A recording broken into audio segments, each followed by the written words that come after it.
Hey everyone. So if you've been watching this channel for the last few months, if you've been watching me reading my written material, you know that one of the axioms about the whole Iran situation that I'm always repeating is that the Iranian regime fears its own people far more than it fears the Americans, far more than it fears the blowing up of this or that, missile launch site or bridge or piece of infrastructure. They really don't care so much about how much suffering their own people go through. Let's remember that the people at the top of the regime, they are not starving. They are not suffering from the economic hardship the way the people are. And therefore, we have to keep in mind that as much as we want to believe, and I do believe, that the economic situation getting worse and worse and worse will eventually lead to some kind of internal problem that could lead to the downfall of the regime. I'm optimistic about that. I think that I'm very much in favor of all of the economic pressure being placed on the Iranian regime. Great. But that doesn't mean that there's a direct cause and effect relationship. It doesn't mean that if we get to this or that economic measure, this or that level of inflation or unemployment number, that means the regime falls. And with that in mind, what we would expect, we are now seeing. In other words, what we would expect is that as the economic hardship gets worse and worse, as the pressure mounts on the Iranian people, that the regime would ramp up their efforts to suppress any possible protests, to suppress any possible rebellion. So I'm going to show you a series of headlines. One of them is from a couple of weeks ago, and the other ones, the ones that follow it, are all from the last 4 days. So, and I'm stressing that so that you understand that this is all stuff that's happening literally in the last week or two, is what and we'll see what the regime is doing now and what position that they're in. So first we have, I'm sorry, this one's going to go last. Let's start with this one. This is from a couple weeks back at the end of July. Iran's hardliners demand full enforcement of mandatory hijab. State-affiliated media and several Islamic Republic officials have recently re-emphasized the enforcement of mandatory hijab laws and action against women who do not comply. Concurrently, the Hamshari newspaper published a report calling on the judiciary and law enforcement agencies to crack down on what it termed norm-breaking and improper dress. Hamshari, which is affiliated with the Tehran municipality, referenced widely circulated videos of women without the mandatory hijab on Kish beaches, in recreational centers, shopping malls, and at certain cultural events. The outlet described these instances as cultural demodestization and claimed that some of them might be part of an organized project designed to undermine Islamic values, pointing specifically to videos from Simorg Beach and Kish, fashion shows, mixed gender gatherings, concerts, and changing attire patterns in public places. The newspaper urged prosecutors and law enforcement agencies to intervene and confront individuals who, in its view, violate mandatory hijab regulations. At the same time, several members of the parliament reiterated calls to implement the law titled Support for the Family through the Promotion of the Culture of Chastity and Hijab. Mohammed Taqi Naqdali, a representative from Khomeini, claimed that nudity and being unveiled, and when they say nudity, they mean even having like your elbows showing, like for a woman, have infected society like a cancer, demanding that authorities prioritize the enforcement of the legislation. In recent days, local officials and religious institutions have also stressed the need to expand hijab-related initiatives. Among them, the governor of Sari and officials from a women's seminary in Ardabil province described the hijab as an integral part of the Islamic Republic's cultural and religious identity and demanded greater involvement from cultural institutions.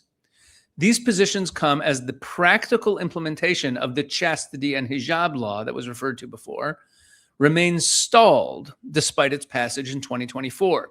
Iranian officials previously acknowledged that enforcement of the law had been postponed on the recommendation of the Supreme National Security Council due to security considerations. So let me explain what happened here. There's a law that passed in late 2024, December 2024, called the Chastity and Hijab Law. Now, this law mandated all the rules for how women are supposed to dress in public, and it was a much more severe, much more strict law than had been on the books before. It imposed severe penalties for hijab violations, and it was supposed to be implemented on December 13th of that year, in 2024. It's a long law. It has 74 different articles in it. Under Article 49, individuals violating dress codes will face escalating financial penalties, and the fines could be anywhere from the equivalent of $285, which is 20 million tomans, to up to 2,350 tomans, up to 165 million tomans, which is $2,300. So anywhere from like $300 to $2,500. There are fines for various violations of this hijab law, and it was not really enforced because Pesach, who's still the president at the time, advised against enforcing it. But it wasn't just Pesach. As you saw in that article, the Supreme National Security Council saw it as a security issue. Why? Because they didn't want to fuel more unrest at the time. So they felt that pushing the people by enforcing the hijab law too strictly would actually lead to more unrest. That was the calculation then. And now you have hardliners who are calling for, like at this time, with everything else going on in Iran, they're calling for enforcement of this law, strict enforcement of it. So that's a few weeks ago. Now, this is from 4 days ago.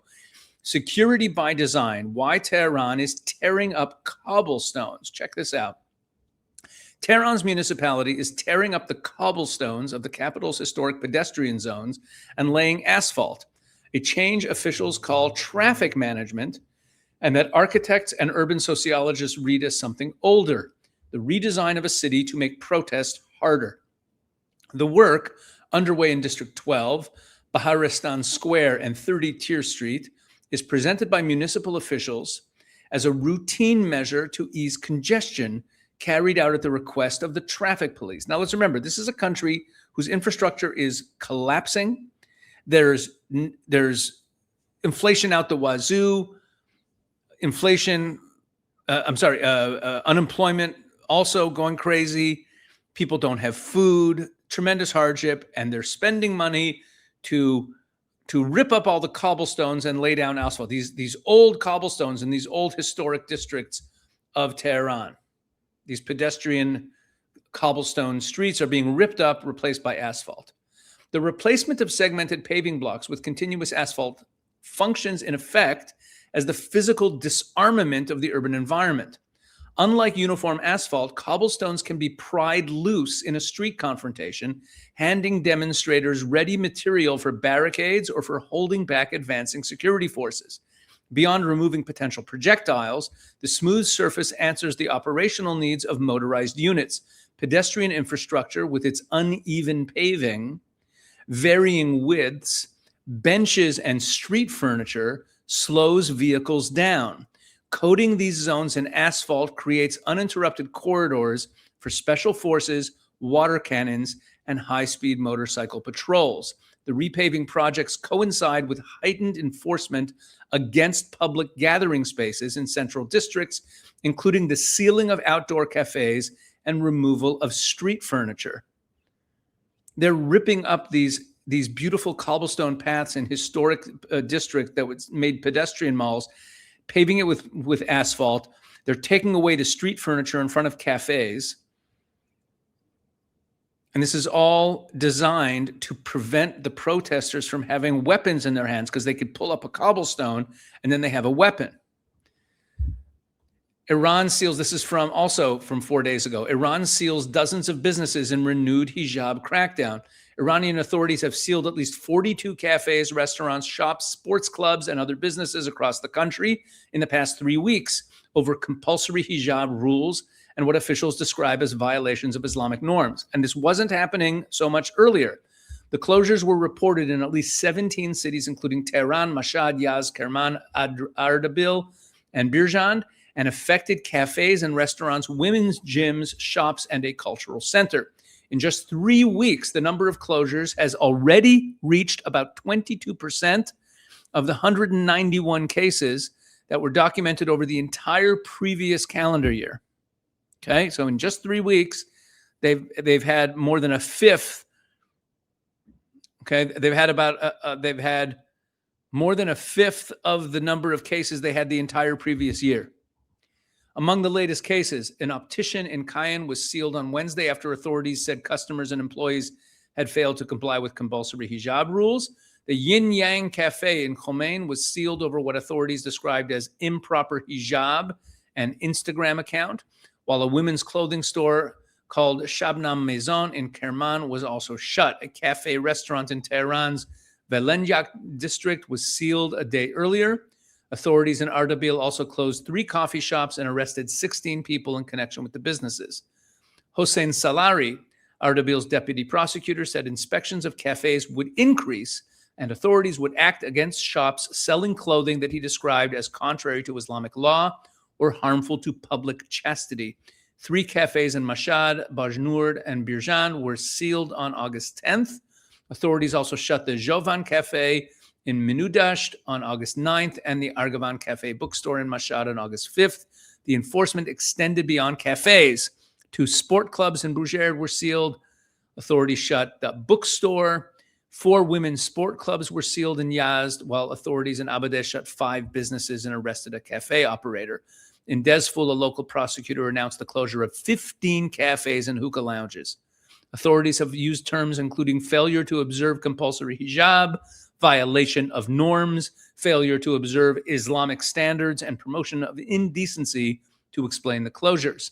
Mohsen Sayadi, the city's head of trade inspection and supervision, said authorities sealed 104 businesses, that's in Mashhad, during the first 4 months of the current Iranian year, which began on March 21st, compared with 5 during the same period a year earlier, an increase of about 20-fold.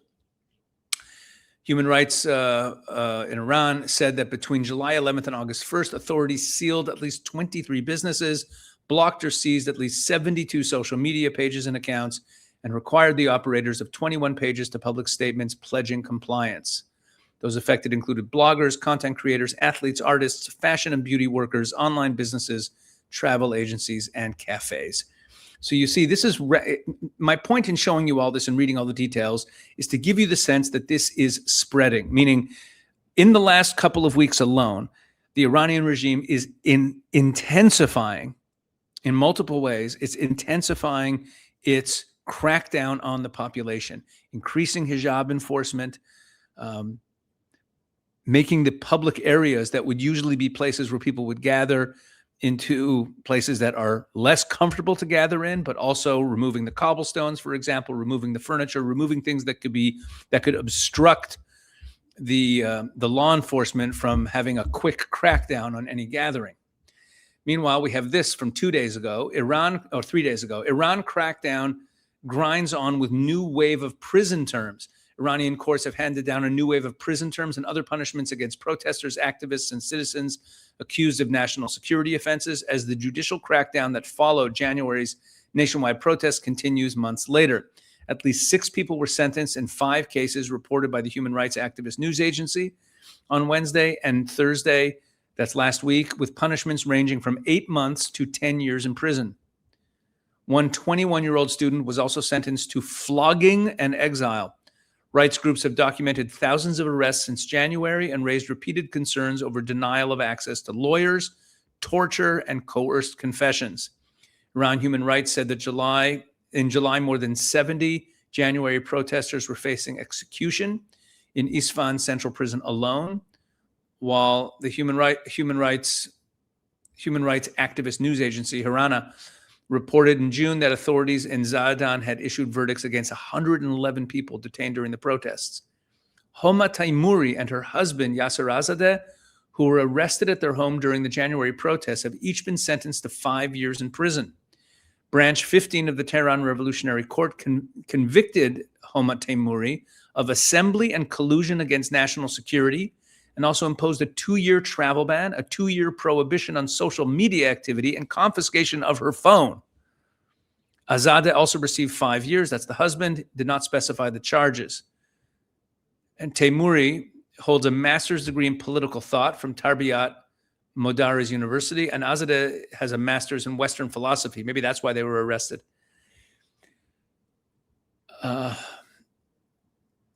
Yeah, and then we have more and more of these arrests. I'm not going to read them all, although I feel like I should say their names. Tara Farangan, 20-year-old phys ed student. She was sentenced to a year in prison and 31 lashes for protesting. She was convicted of disrupting public peace and order. And she was also fined 120 million tomans for propaganda against the regime, assembly and collusion to commit a crime. She's a university student.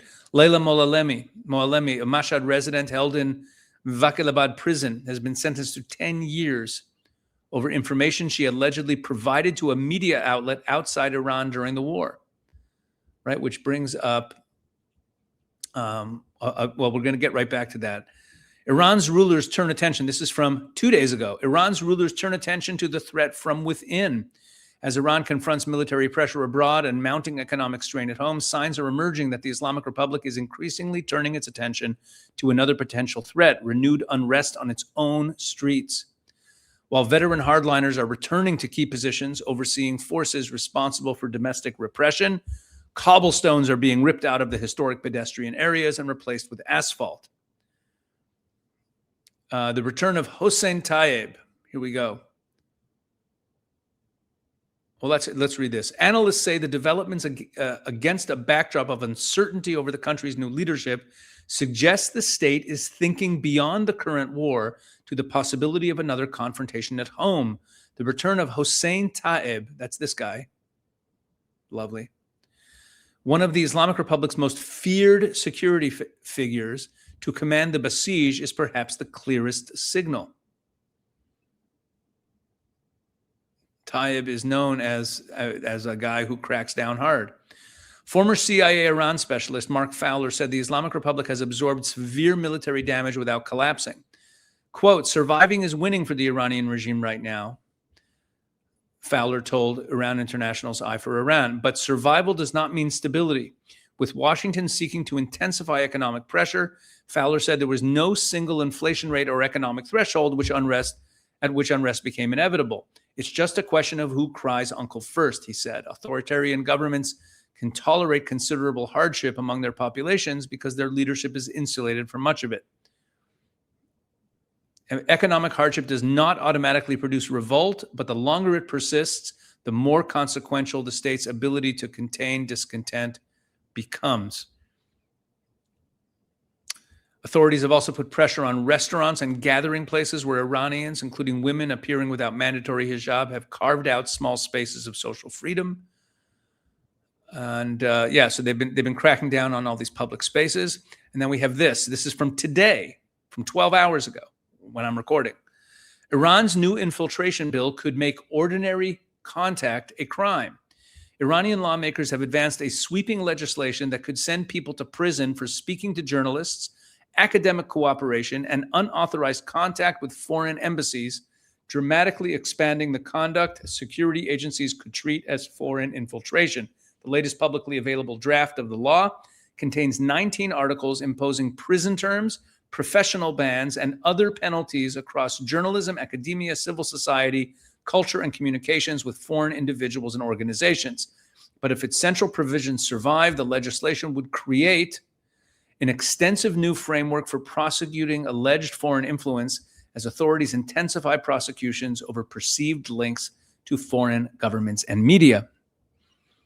See, they're afraid of people talking to anyone outside Iran. Among the most far-reaching provisions is Article 7, which would prohibit sending messages, photographs, videos, audio, or other data to non-Iranian media or people engaged in media activity abroad. The offense would carry a prison sentence with potentially harsher punishment if the communication occurred under a work arrangement, was deemed intended to undermine national security, or took place during a crisis, unrest, or rioting. Article 6 would prohibit interviews or other communication with media deemed hostile including American or Israeli-funded outlets. Speaking to other foreign media would require notification through an intelligence ministry system, with failure to notify also punishable by imprisonment. Under Article 5, the intelligence ministry would annually publish a list of foreign governments, universities, and institutions approved for scholarships, academic agreements, conferences, and scientific cooperation.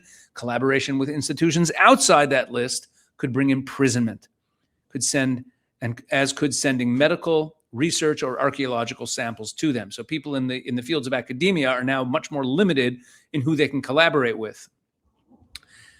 Private individuals and organizations communicating with foreign embassies or institutions would meanwhile need to notify authorities and obtain written authorization, with limited exceptions. NGOs, associations, and political parties would be barred from accepting financial benefits from foreign governments, institutions, or embassies without approval from a committee, including the Intelligence Ministry and the IRGC Intelligence. Violations could bring imprisonment, lengthy bans on social and cultural activity, and dissolution of the organization. The breadth of the prohibited conduct is compounded by the powers given to Iran's security agencies. Okay, the Intelligence Ministry and the IRGC are the ones who will investigate this. Article 1 covers people acting under the supervision, direction, training, or guidance of a wide range of foreign governments, international organizations, and other non-Iranian entities. Potential harms include damaging national security or territorial integrity, but also undermining public trust in the political system, whatever that means, or reducing electoral participation. Severe prison sentences are envisaged in some circumstances. Okay, all this is a long way of saying this is a law that they've just advanced right now. Okay, and this is like 2 days, 3 days. This is from today. This is from today. What am I talking about? This is a new bill. So why are they passing this new bill right now? They're paranoid. They are terrified of their own people having communication with the outside. They're preparing the public spaces. They're ripping up the cobblestones. They're taking away the public furniture. They're making sure that the areas where people can congregate are limited. They're closing coffee shops. They're closing clubs, health clubs, all over the country. They don't want people gathering. They don't want people gathering in a way that is not under their control. So they're closing all these businesses. They're making it much more difficult to communicate with the outside world. There's now calls to crack down on hijab enforcement. Right? This is what's happening now. This is what we are seeing. And just to end off this video on a fun note, this is unrelated to that, but it just shows you that there's still some true believers in there, and just a good way to highlight the Red-Green Alliance at the highest levels. Tehran University student Basij sends message of solidarity to Cuba. I thought this was kind of a strange story, but just talking about how the pro-regime students in Tehran sent a message of solidarity and support to their compatriots in Cuba. It just shows you that, Islamists and Marxists really see each other as part of one global struggle, and that's something we should remember. Like they even say this: the slogan is one, the path is one, the enemy is one. We stand on this path, believe in it, fight for it, and are ready to give our lives for it. Meaning, they see their struggle against the West, against America, against what they call imperialism, as one big fight. All right. Well, that's just not necessarily related to the topic of the rest of this video, but it was a little bit of a strange story that I came across. I thought I'd throw it in. Anyway, bottom line is we see what's going on in Iran. The Iranian regime is nervous. They are ramping up very actively. Like while America is saber rattling and the Straits of Hormuz and we're going to hit this or that military target, the Iranian regime knows exactly what it needs to do to survive. It is cracking down on its people. It is making sure that it is in a better and better position to withstand public protests and to prevent public protests from even happening should they happen again, because they're coming at some point. They know that too, and they could survive it. So we'll see. Let's pray for the Iranian people. God bless.